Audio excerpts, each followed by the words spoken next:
झारखंड के बढ़ते कदम में आपका स्वागत है। मैं हूं आपके साथ मोनिका सिंह राणा। जमीन संबंधित मामलों में कमी लाने को लेकर रघुवर सरकार भू अभिलेखों का डिजिटाइजेशन कर रही है। डिजिटल इंडिया भू अभिलेख आधुनिकीकरण परियोजना के माध्यम से मॉडर्न रिकॉर्ड रूम स्थापित किए जा रहे हैं। परियोजना के तहत भू अभिलेखों को लंबे समय तक संरक्षित रखने के साथ ही आसानी से लोगों को उपलब्धि भी कराया जा सकेगा। मॉडर्न रिकॉर्ड रूम की स्थापना के साथ ही सरकार फर्जी नॉन बैंकिंग कंपनियों पर नकेल लगाने को लेकर कड़ी कार्रवाई कर रही है। इसके तहत सीधे साधे लोगों को नॉन बैंकिंग कंपनियों के फर्जीवाड़ा से बचाने के लिए नियामक संस्थाओं के माध्यम से चिटफंड कंपनियों का सत्यापन कराया जा रहा है। इस बाबत मुख्य सचिव ने नियामक संस्थाओं के अधिकारियों के साथ बैठक की। इसके अलावा नमामि गंगे परियोजना में झारखंड सरकार सक्रिय भूमिका निभा रही है। पिछले दिनों केंद्रीय मंत्री उमा भारती के साथ मुख्यमंत्री रघुवर दास ने गंगा संरक्षण की विभिन्न परियोजनाओं का शिलान्यास किया। बहरहाल शुरू करते हैं आज का एपिसोड, लेकिन सबसे पहले आपको दिखाते हैं सुर्खियां।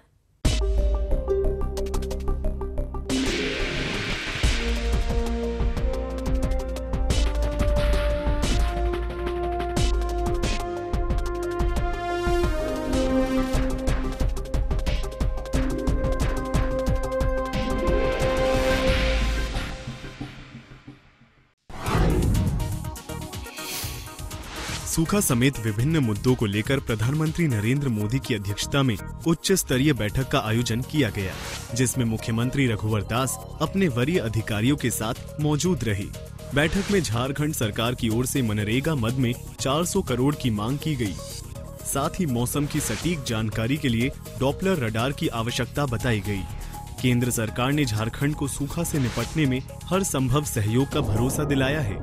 प्रधानमंत्री ने झारखंड सरकार द्वारा जल संरक्षण और जल संचयन को लेकर उठाए गए कदमों की सराहना की और इसे जन आंदोलन बनाए जाने पर जोर दिया। झारखंड सरकार अंतर्राष्ट्रीय विचार महाकुंभ के दौरान लिए गए 51 संकल्पों को जमीन पर उतारने का प्रयास करेगा। उज्जैन में आयोजित सिंहस्थ कुंभ में बोलते हुए मुख्यमंत्री रघुवर दास ने कहा कि कुंभ विश्व भर में मानव समागम का सबसे बड़ा उदाहरण है। ये समागम भारतीय मनीषा, संस्कृति, अध्यात्म और भारतीय धरोहर को विश्व में स्थापित करने का अवसर प्रदान करता है। श्रद्धालुओं को यहाँ आकर अध्यात्म से जुड़ने का सौभाग्य मिलता है। मुख्यमंत्री रघुवर दास ने फिल्म उद्योग को बढ़ावा देने और झारखंड पर बनने वाली फिल्मों के चयन को लेकर तकनीकी सलाहकार समिति का गठन किया है। इसके अध्यक्ष के तौर पर फिल्म कलाकार अनुपम खेर को मनोनीत किया गया है, जबकि सूचना एवं जनसंपर्क विभाग के निदेशक अवधेश कुमार पांडे समिति के सदस्य सचिव होंगे। समिति फिल्म निर्माण में आने वाले प्रस्तावों की समीक्षा और तकनीकी जाँच करेगी। आपको बता दें कि राज्य में फिल्म उद्योग को बढ़ावा देने के लिए झारखंड फिल्म नीति 2015 बनाई गई है। फिल्म नीति के तहत ही फिल्म सलाहकार समिति का गठन किया गया है। झारखंड लोक सेवा आयोग और झारखंड राज्य कर्मचारी चयन आयोग द्वारा ली जाने वाली प्रतियोगी परीक्षाओं के पाठ्यक्रम में क्षेत्रीय भाषाओं से संबंधित पाठ्यक्रम निर्धारण करने के लिए राज्य सरकार ने उच्च स्तरीय समिति का गठन किया है। समिति सभी बिंदुओं पर विचार विमर्श करने के बाद 15 दिनों के अंदर पाठ्यक्रम तैयार कर कार्मिक प्रशासनिक सुधार एवं राजभाषा विभाग को प्रतिवेदन सौंपेंगे। झारखंड सरकार ने निर्णय लिया है कि कानून व्यवस्था निर्धारण के दौरान घायल या मृत पुलिस, गृह रक्षक, अग्निशमन कर्मी, दंडाधिकारी और सरकारी पदाधिकारी या कर्मचारी के आश्रितों को भी नक्सल हिंसा में घायल या मृत सरकारी सेवकों की तर्ज पर सरकारी सुविधा देगी। आपको बता दें कि 14 मई 2016 को झारखंड बंद के दौरान विधि व्यवस्था निर्धारण में पुलिस अवर निरीक्षक रामचंद्र राम घायल हो गए थे। बाद में इलाज के दौरान उनकी मौत हो गई थी। लिहाजा सरकार मृतक के आश्रितों को वो सारी सुविधाएं देगी जो नक्सल हिंसा में मृत सरकारी सेवकों के आश्रितों को मिलती है। झारखंड सरकार उद्योगों को बढ़ावा देने के लिए कृत संकल्पित है। इसके तहत बंद पड़े उद्योगों को सरकारी सहायता देकर खोला जा रहा है। इस कड़ी में 1995 से बंद पड़ी सोन वैली सीमेंट जपला के Jharkhand industrial and investment policy 2016 के तहत पुनरुद्धार के लिए कमेटी का गठन किया गया है। मुख्यमंत्री रघुवर दास ने कमेटी को स्पष्ट प्रस्ताव देने का निर्देश दिया है। आपको बता दें कि सोन वैली सीमेंट द्वारा बैंकों से कर्ज चुकता नहीं करने के कारण डेट रिकवरी ट्रिब्यूनल पटना ने नीलामी की सूचना प्रकाशित की है। झारखंड सरकार कार्य में लापरवाह और भ्रष्टाचार में संलिप्त अधिकारियों के खिलाफ कड़ी कार्रवाई कर रही है। इसके तहत उत्तरी वन प्रमंडल डाल्टनगंज के तत्कालीन सहायक वन संरक्षक राजकुमार दुबे की पेंशन में अगले 5 सालों तक 10% की कटौती की जाएगी। इस बाबत मुख्यमंत्री रघुवर दास ने आदेश जारी कर दिए हैं। राजकुमार दुबे पर मनमाने ढंग से पेड़ों की कटाई, परिवहन के लिए परमिट जारी करने का आदेश और परमिट का विस्तार को लेकर विभागीय जांच चल रही थी। मुख्यमंत्री रघुवर दास ने रिटायर्ड वन क्षेत्र पदाधिकारी श्याम सुंदर महतो के अवकाश के नगद भुगतान की राशि 2,99,408 रुपए एक मुश्त वसूली के आदेश दिए हैं। इतना ही नहीं, अगले 5 सालों तक 10% पेंशन से कटौती भी की जाएगी। श्याम सुंदर महतो पर आवंटित राशि का कार्य नहीं कराने, कार्य में लापरवाही बरतने और उच्चाधिकारियों के आदेशों की अवहेलना करने का आरोप प्रमाणित हुआ है।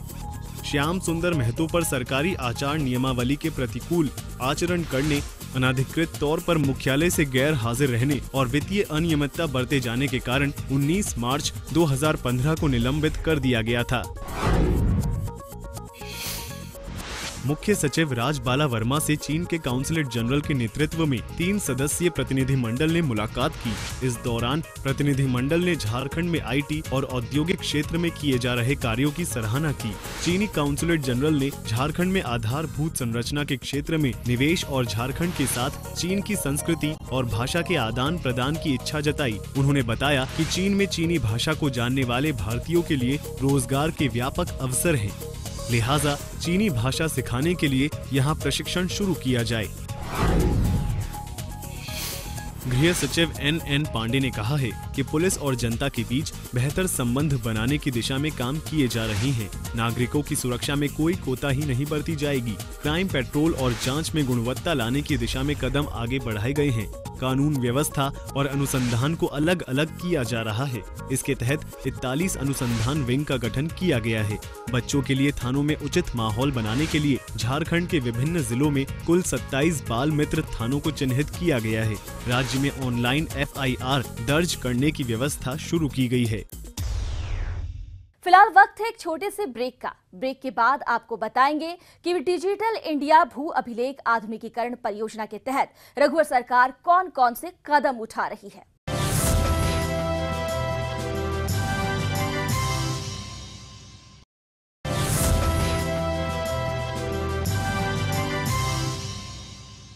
ब्रेक के बाद स्वागत है आप सबका। भूमि संबंधी अभिलेखों को डिजिटल रूप में रखने को लेकर केंद्र सरकार के सहयोग से डिजिटल इंडिया भू अभिलेख आधुनिकीकरण परियोजना शुरू की गई है। इसके माध्यम से मॉडर्न रिकॉर्ड रूम स्थापित किए जा रहे हैं। मुख्यमंत्री रघुवर दास ने 8 जिलों के 9 स्थानों पर मॉडर्न रिकॉर्ड रूम का ऑनलाइन शिलान्यास किया।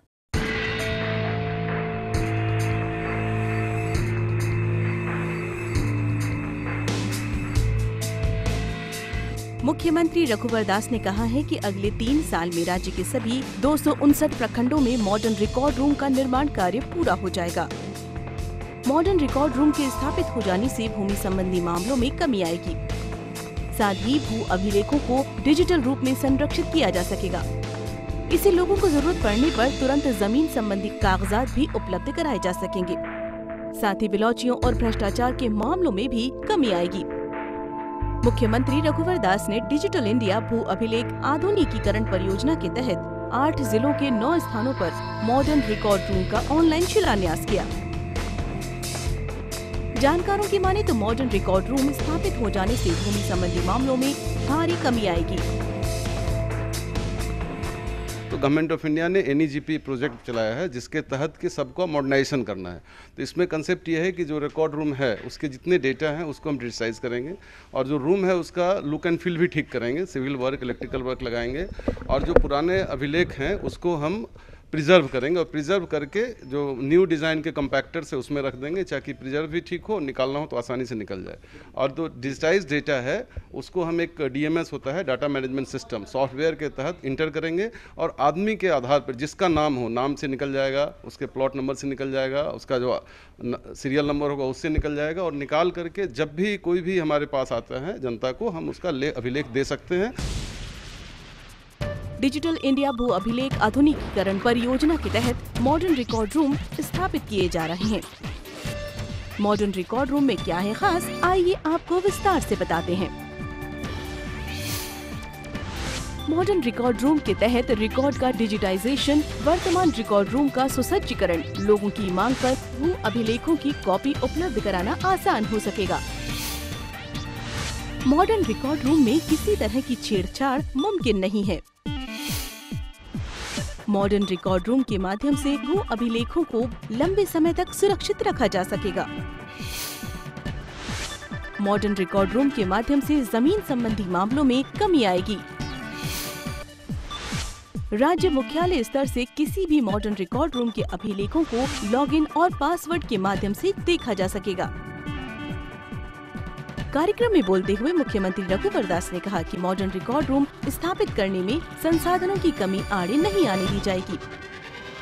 राजस्व निबंधन एवं भूमि सुधार विभाग द्वारा प्रथम चरण में कुल 38 स्थानों पर मॉडर्न रिकॉर्ड रूम स्थापित करने की योजना है। प्रथम चरण के निर्माण के बाद भी बाकी जिलों में लगातार काम चलता रहेगा।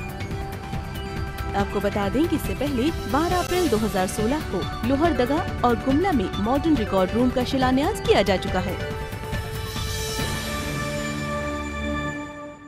फर्जी नन बैंकिंग कंपनियों पर नकेल लगाने को लेकर रघुवर सरकार कड़े कदम उठा रही है। सीधे साधे लोगों को जालसाजी से बचाने के लिए मुख्य सचिव ने संबंधित अधिकारियों के साथ बैठक की। उपायुक्तों को सेबी और RBI के माध्यम से ऐसे कंपनियों के सत्यापन कराने के निर्देश दिए गए हैं। साथ ही CID को दर्ज मामलों की समीक्षा कर कार्रवाई करने को कहा गया है।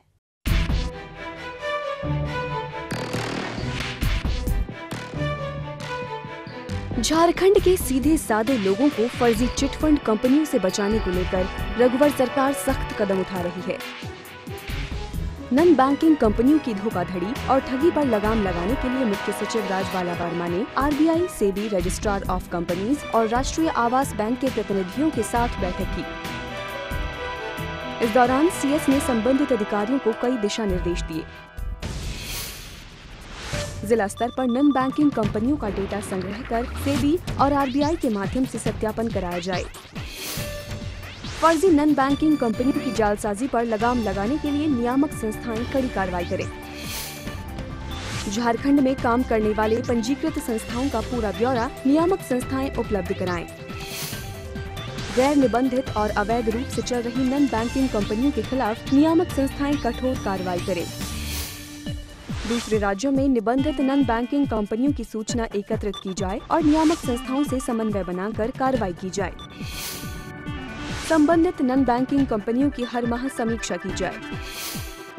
नियमों को ताक पर रखकर काम करने वाली नन बैंकिंग कंपनियों के खिलाफ सख्त कार्रवाई की जाए। CID के पास जिन कंपनियों के खिलाफ धोखाधड़ी के मामले दर्ज हैं, उनके विरुद्ध त्वरित कार्रवाई की जाए। नन बैंकिंग कंपनियों की जालसाजी से लोगों को जागरूक करने के लिए प्रचार प्रसार किया जाए। बैठक में झारखंड में जमाकर्ताओं के हितों का संरक्षण नियमावली 2015 के प्रावधानों के अनुरूप की जा रही कार्यवाही की भी समीक्षा की गई। CS ने कोर्ट नामित करने के लिए प्रशासनिक विभाग को शीघ्र कार्रवाई करने को कहा। बैठक में बताया गया कि नन बैंकिंग क्षेत्र में 264 कंपनियां कार्यरत हैं। इन पर 178 मामले दर्ज हैं। मुख्य सचिव ने संबंधित अधिकारियों को निर्देश दिए कि प्रचार प्रसार का साधन इस्तेमाल कर लोगों को नन बैंकिंग कंपनियों के फर्जीवाड़े से बचाएं।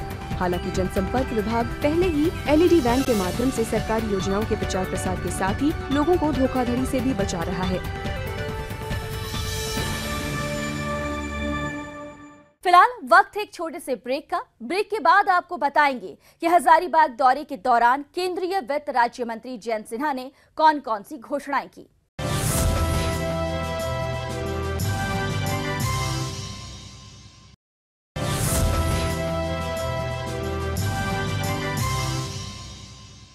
ब्रेक के बाद एक बार फिर से आप सबका स्वागत है।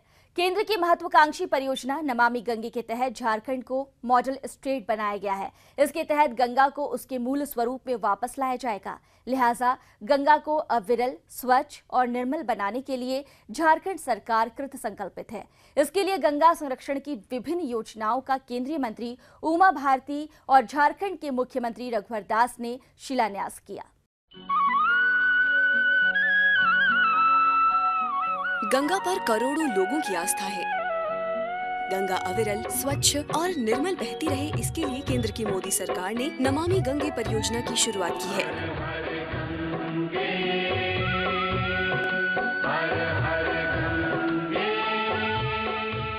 योजना के तहत झारखंड को मॉडल स्टेट घोषित किया गया है। लिहाजा झारखंड की महत्ता और भी बढ़ जाती है।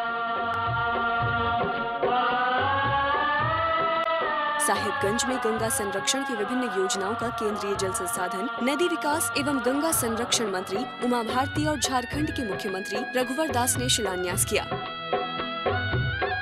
इस दौरान सीएम ने कहा कि गंगा को न सिर्फ प्रदूषित होने से बचाया जाएगा, बल्कि गंगा तट पर बसने वाले लोगों को रोजगार के साधन भी उपलब्ध कराए जाएंगे।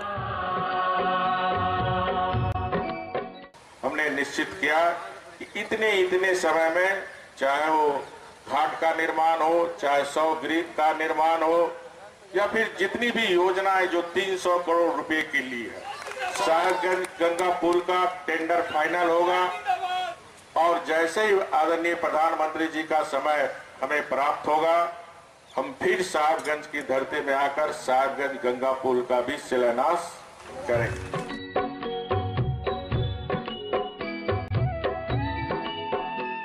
साहिबगंज में नमामि गंगे परियोजना को लेकर आयोजित कार्यक्रम के दौरान मुख्यमंत्री रघुवर दास ने कई घोषणाएं की। साहिबगंज जिला पूरे देश में अपनी अलग पहचान बनाएगा। साहिबगंज में बंदरगाह बनाने के लिए केंद्र सरकार से मंजूरी मिल गई है। जून में गंगा सेतु का शिलान्यास प्रधानमंत्री नरेंद्र मोदी करेंगे। परियोजना को धरातल पर उतारने के लिए जिला प्रशासन की पूरी टीम सहयोग करेगी। मंडरोड जीवाश्म पार्क के निर्माण के लिए 25 करोड़ की राशि उपलब्ध कराई गई है। साहिबगंज जिला में जून तक 4000 डोभा का निर्माण कराया जाएगा। पूरे झारखंड में 5 लाख डोभा निर्माण का लक्ष्य रखा गया है। कार्यक्रम में मौजूद केंद्रीय मंत्री उमा भारती ने झारखंड सरकार के कामकाज की जमकर सराहना की। उन्होंने कहा कि साहिबगंज की जनता से 15 मई को नमामि गंगे परियोजना शुरू करने का वादा किया था, लेकिन उससे पहले ही उन्होंने परियोजना की शुरुआत कर दी। लोगों से अपील करते हुए केंद्रीय मंत्री ने कहा कि आम लोगों के सहयोग से ही ये योजना सफल होगी। सभी लोग धर्म और जाति का भेदभाव भुलाकर आपसी सहयोग से गंगा को उसके मूल रूप में लाने में सहयोग करें। केंद्रीय मंत्री ने कहा कि गंगोत्री से बंगाल की खाड़ी तक नमामि गंगे की योजना को जल आंदोलन का रूप देकर इसे सफल बनाएंगे।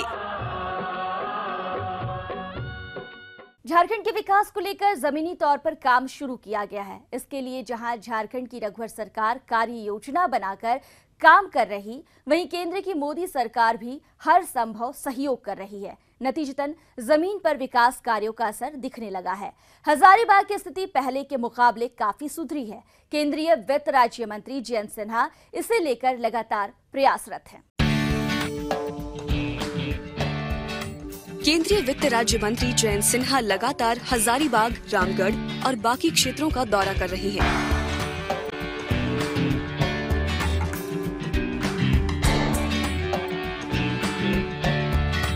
दौरे का उद्देश्य विकास योजनाओं को धरातल पर उतारना है।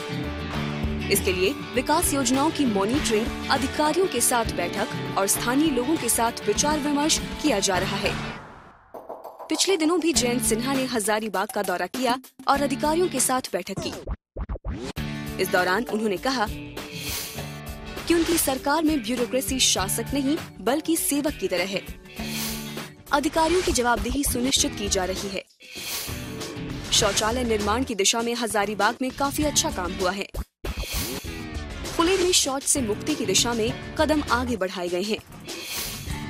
इंदिरा आवास निर्माण को लेकर भी तेजी दिखाई गई है।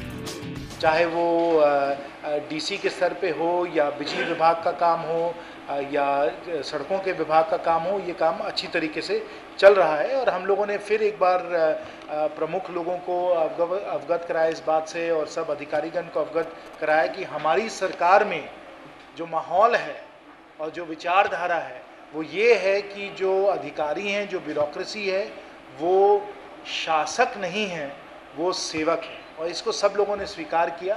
और हम लोगों ने ये भी इस पे हम लोगों ने एम्फेसिस डाला, हम लोगों ने इस पे पूरी तरीके से अधिकारियों के साथ हम लोगों ने बात की कि वो जवाबदेही भी है कि अगर काम नहीं हो रहा है तो उन्हें बताना पड़ेगा कि काम क्यों नहीं हो रहा है।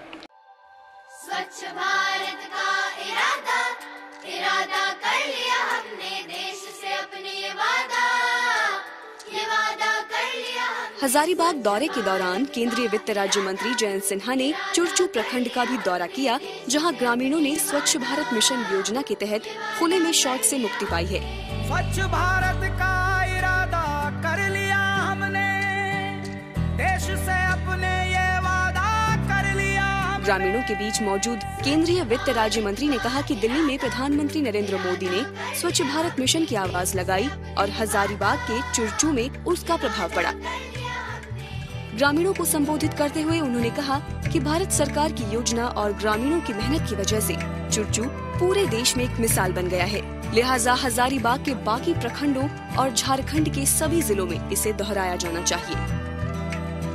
आप लोगों ने इस पंचायत में, इस प्रखंड में हर जगह आप लोगों ने शौचालय बनाया है। जितना आनंद और हर्ष मुझे आज मिला है, मुझे कभी नहीं मिला है, क्योंकि जो आप लोगों ने काम किया है, जो इस गांव में, इस पंचायत में, इस प्रखंड में आप लोगों ने काम किया है, ये एक अद्भुत आप लोगों ने काम किया है। और आप लोग सब लोगों को बहुत बहुत धन्यवाद। इतना बढ़िया आप लोगों ने, ये सरकार जनता की सरकार है, आपकी सरकार है। हम लोगों ने जो विकास का काम अभी आरंभ किया है, उसमें हमें बहुत दूर और चलना है, बहुत दूर और चलना है।